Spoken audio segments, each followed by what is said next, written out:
All right, Algebra 1B students, welcome to part 1 of lesson 10.5, where we are going to be graphing square root functions and discussing their domain. Now, square root functions, according to our book, is any function or any equation that contains a square root with the x underneath the square root. So it's y equals something to do with the square root of x. There could be numbers multiplied on, added on, subtracted on, outside of the square root, underneath as well.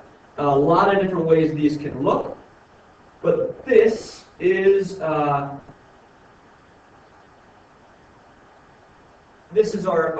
function, square root of x, that we're going to be dealing with. The way we're going to graph them today is by making a table of values. So we're going to put numbers in for x, hopefully that we know the square root of pretty well.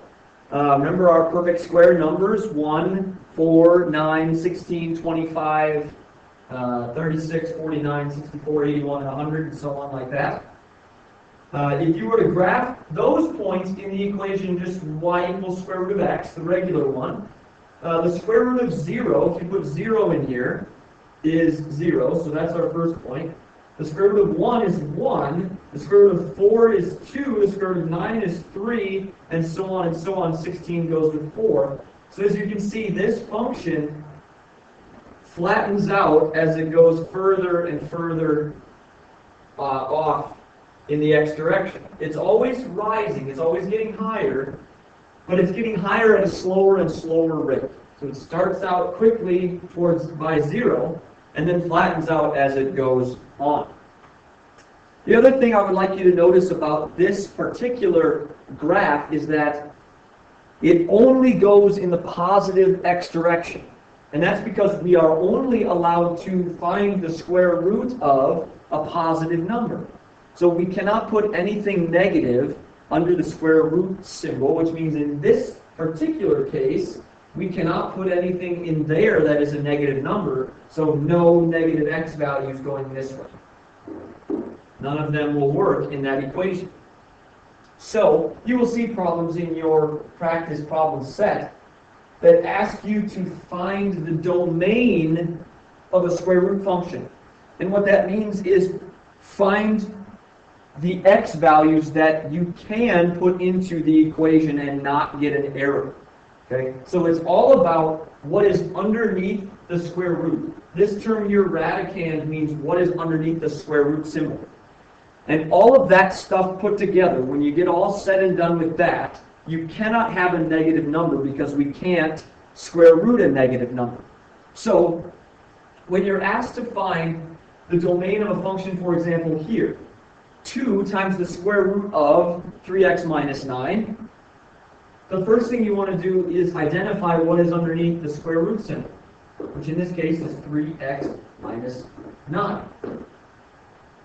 Now, what we know about all of that stuff, 3x minus 9, is that whatever I put in for x, that is not allowed to be negative, meaning it has to be greater than or equal to 0. It has to be at least 0 if I'm going to take the square root of whatever that it ends up being. Now I'm going to solve this for x to find my actual domain, what values of x will work in this function. And I do that just the same way I would if it's an equal sign. So add 9 to both sides. 3x is greater than or equal to 9. Divide both sides by 3, and I get that x is greater than or equal to 3. This inequality here represents the domain, because that tells me what x values I am actually allowed to put into the function. Okay? So be prepared to write an inequality that is greater than or equal to 0, just like this one here, greater than or equal to 0, and solve for x to find the domain, the x values that you are allowed to put into the function. The other thing that I'm going to ask you to do in your practice problem set is to take equations that involve a square root and graph them. For today, we're going to do this by making a table of values. Okay? We're going to make a table of values. So in this engineering problem, they're asking us to graph the function I equals 1/5 square root of p. where P is the watts of power in a particular electrical circuit, and I is the output in amperes, which is a current unit, a unit of current. So I'm going to make a table of values here and plot those points on these two axes, P for power and I for amperes. And I'm going to plug my P values into this equation here, into the P, and find the square root and multiply by 1/5. Okay? So if I put 0 in for P, the square root of 0 is 0 times that by 1/5, and I still have 0. So my equation is going to start right here where the axes meet. If I put, let's say, 1 in for P, 1 into P, square root of 1 is 1 times by 1/5 gives me 0.2. So 1.2. If I'm out at 1, which is right about there, I will be up at 0.2, and I'll go to 1.2. Okay? 0.2. Okay, now I want to continue putting in numbers that I know the square root of very easily, because that's what I'm trying to do with my P values here, is square root them. So I'm going to jump up to 25 and put that in there. The square root of 25 is 5, times by 1/5 is a nice even 1. So if I go out to 25, I'm up here at 1 now. And then I'll skip a few more perfect square numbers and maybe say go to 64. And the square root of 64 is 8. 8 times 1/5, if you do that on your calculator, is going to give you 1.6. 1.6. So when I'm out here, all the way out here at 64, now I'm up at 1.6. 1.6. Right about there. And then I'll go out to 100 and see where we are at. The square root of 100, if I take this P value and put it in there, square root of 100 is 10. 10 times 1/5 gives me a nice and even 2. So out here at 100, I'm finally up at 2. So that point might be a little bit high.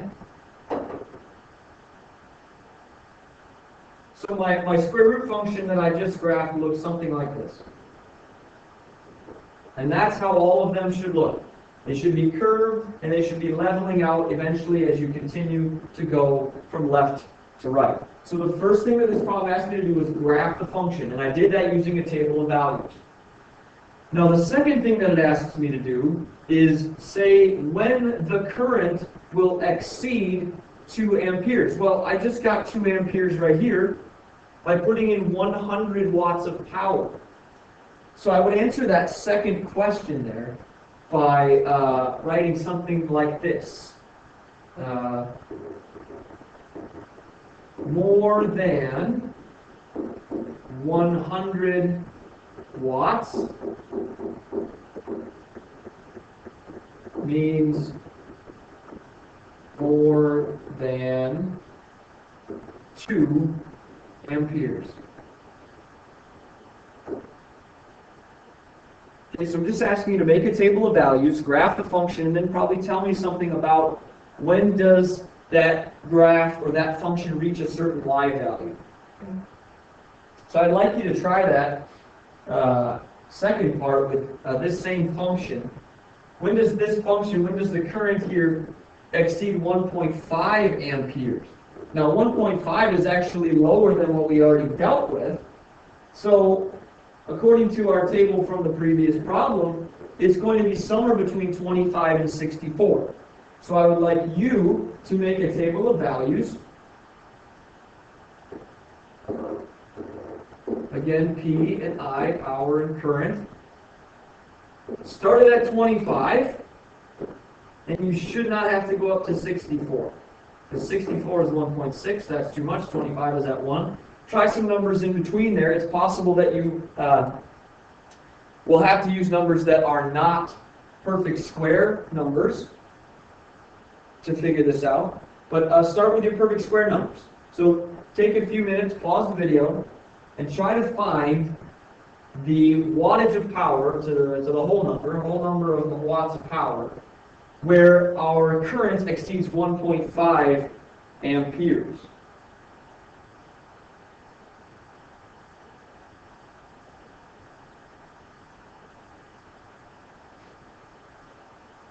Okay, if I plug into this equation 49, that's a nice number I can square root. That gives me 7. 7 times 0.2 is 1.4, so I'm getting close there. It's got to be something between 49 and 64. I will just split the difference and try 55. If I do the square root of 55 times that by 0.2, 55 gets me to 1.48. So now I'm getting very, very close.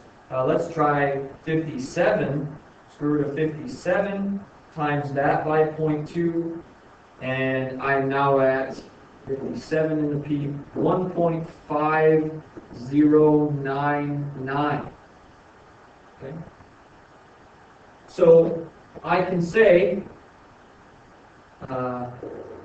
at least 57 watts